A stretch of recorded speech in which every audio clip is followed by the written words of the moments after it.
اس کا تعلق بھی بنیادی طور پر خاندانی نظام کی مضبوطی کے لیے ہے۔ خاندانی نظام مضبوط رہے گا جبکہ شوہر اور بیوی کی جتنی جنسی دلچسپی ہے وہ صرف آپس میں مرکوز ہو، شوہر کی بیوی پر، بیوی کی شوہر پر۔ ادھر ادھر نگاہیں جائیں گی، کوئی عورت دیکھی نگاہوں میں کھپ گئی، وہی خواب میں آئے گی، اپنی بیوی کی طرف سے توجہ ہٹ جائے گی، اور یہ چیز وہ بانڈ آف لو جو ہے بٹوین دی اسپاؤسز اس کو کمزور کرتا ہے۔ جنسی آوارگی نہ ہو، عورت کو چھپا کر رکھا جائے، وہ مستورات ہمارے ہاں کہلاتی تھی، مستورات۔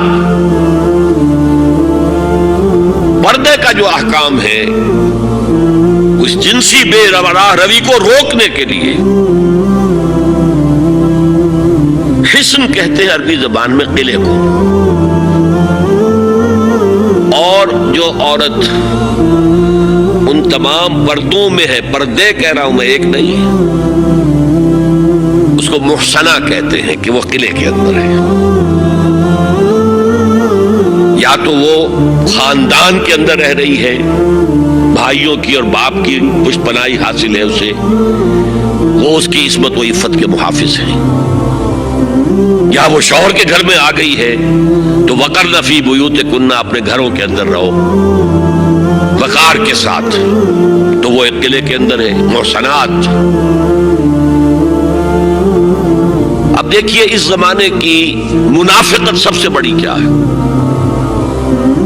ایک طرف نفسیات میں کہتے ہیں کہ فرائیڈ بابا آدم ہے جدید نفسیات کا، اور وہ کہتا ہے کہ انسانوں میں سب سے بڑا جذبہ، سب سے بڑا موٹیو جنسی ہے۔ اللہ نے بڑی کشش رکھی ہے، مرد میں عورت کے لیے، عورت میں مرد کے لیے، لیکن عورت پیسو ہے مزاجن، وہ اقدام نہیں کرتی، آگے نہیں بڑھتی، مرد اقدام کرتا ہے، آگے بڑھتا ہے۔ یہ جو کشش ہے، اس کے نتیجے میں مرد اور عورت کے درمیان بے حجابی گویا کہ آگ پر تیل ڈالنا ہے، آگ بھڑکے گی۔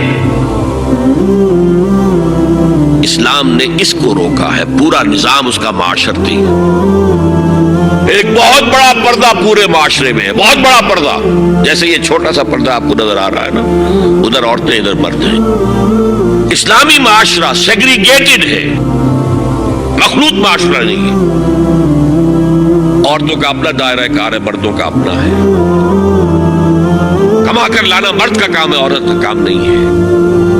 وہ گھر میں خوش اسلوبی کے ساتھ رہے، اچھے انداز میں پکائے، شوہر کا استقبال مسکراہٹ کے ساتھ کرے، جب وہ گھر واپس آ رہا کام کر کے، بچوں کی دیکھ بھال کرے۔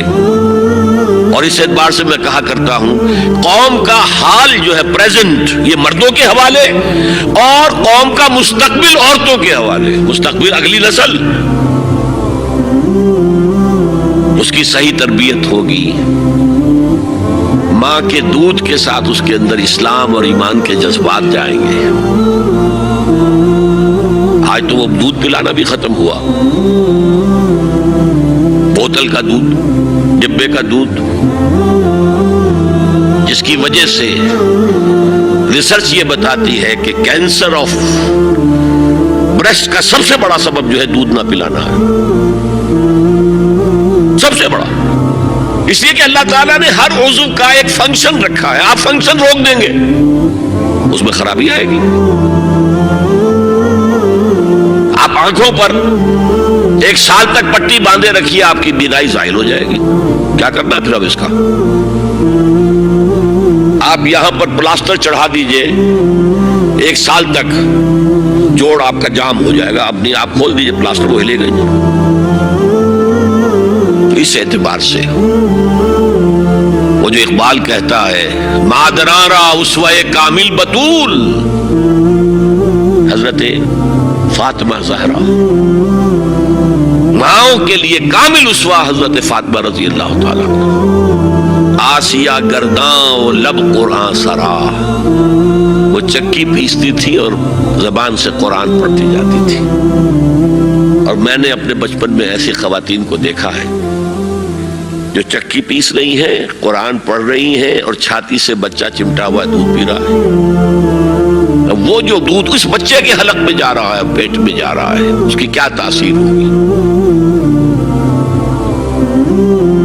بطول باش و پنہا شو ازی عصر کہ در آغوش شبیر بگیری، اے مسلمان عورت بطول بن جا، زہرا بن جا، اور اس عصر سے پنہا ہو جا، چھپ جا، علیحدہ ہو جا، تاکہ تیرے آغوش میں حسین جیسا بچہ پیدا ہو۔ یہ پہلا ہے حجاب، سیگریگیشن آف سیکسز۔ میں نے ضیاء الحق صاحب سے کہا تھا، کیونکہ ان کی شورا میں شمولیت کی میں نے جو ہے دعوت قبول کر لی تھی، مشورہ دینا ہے۔ میں اپنے مسجد کے ممبر سے بھی مشورے بھی دیتا ہوں، تنقیدیں بھی کرتا ہوں۔ جیسے انگریزی کا محاورہ right from the horse's mouth, تو right into the horse's ears کچھ کہا جا سکے تو اچھی بات ہے۔ میں نے ان سے کہا آپ نے پی آئی اے کو ٹرائی کر دیا، شراب بند کر دی، اچھا کام کیا، بہت عمدہ کیا۔ دنیا تو یہی کہے گی نا کہ دقیانوسی ہیں، چلیے برداشت کریں، لیکن یہ ایئر ہوسٹسز جو جاتی ہیں کرو کے ساتھ اور دو ہفتے باہر رہتی ہیں، یہ کون سے اسلام کی روح سے جائز؟ عورت محرم کے بغیر حج کو نہیں جا سکتی، محرم کے بغیر عمرے کے لیے نہیں جا سکتی، اور یہ قانون تھا پاکستان میں۔ میں نے کہا آپ عورت کو نہیں جانے دیتے حج کے لیے، حالانکہ وہ ادھیڑ عمر کی ہوتی ہیں، عموماً بوڑھی ہوتی ہیں۔ ہمارے یہاں جوانی میں کون کرتا ہے حج؟ بہت شاس۔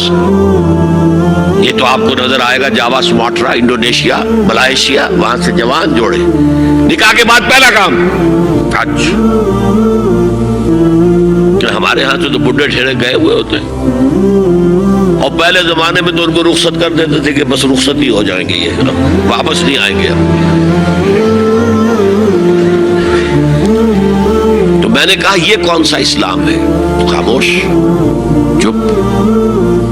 میں نے کہا یہ ناشتے کی ٹرے اور کھانے کی ٹرے مرد نہیں رکھ سکتے سامنے؟ میرے خلاف باقاعدہ خواتین نے جلوس نکالے پاکستان میں جب میں نے پردے کی بات کی۔